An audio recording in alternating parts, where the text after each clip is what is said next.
And it is another big hit for our community. A major shakeup for legendary Louisville company today. Layoffs impacting hundreds of local workers. Hello, everyone. The stunning news from Brown-Forman today is our top story at 6. I'm Doug Proffitt. The 155-year-old bourbon maker, homegrown in Louisville, is feeling the impact of changing alcohol tastes.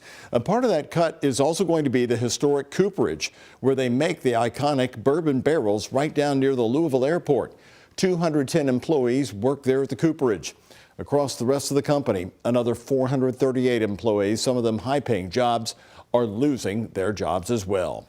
WHAS 11's Ian Hardwitt is joining me now. He has been getting reaction all day long to this major news today, and Ian, is certainly another hit for Louisville's struggling economy at the moment.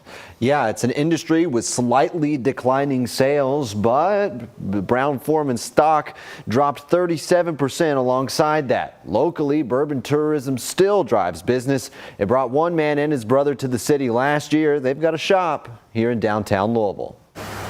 The reason why we're here, right, is because of bourbon. Bottle Shop and Tasting Room on South Preston Street is 2 blocks from Slugger Field.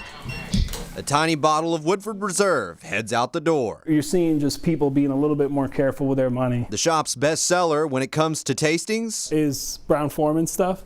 So we feel like it is a huge draw. But the company's sales, along with the entire bourbon industry, are lagging. Do I, pay a bill or do I buy a bottle? And that's I think what's happening with bourbon.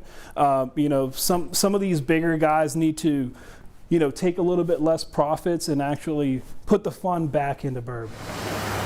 Bourbon sales dropped the past 2 years at least 4% in the first 9 months of 2024, as reported by the Wall Street Journal. Now, the Brown-Forman cooperage near Louisville's airport is closing. By the end of April, the 210 bourbon barrel makers who work here will be laid off. Another 438 workers across the global company will lose or have lost their jobs. 648 total, 12% of Brown-Forman's workforce. Shared in a news release, the company wrote, Brown-Forman will offer severance, outplacement services, and benefits consistent with their terms of employment. So the bourbon boom is now not busting, but slowing down. Bourbon itself, while it's still growing, is kind of tapped out in the U.S. market.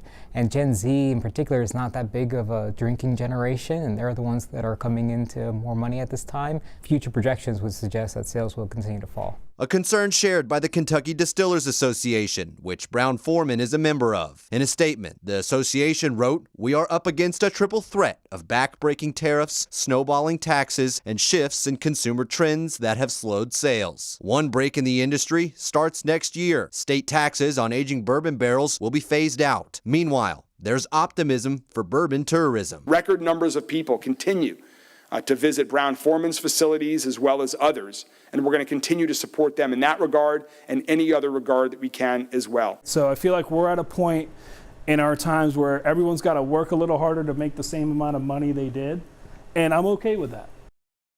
Co-owner Sam Correa there said his sales have gone up slightly over the last year, just not as much as he expected. He's got plans to expand into the building next door. Live in studio, I'm Ian Hardwitt on your side.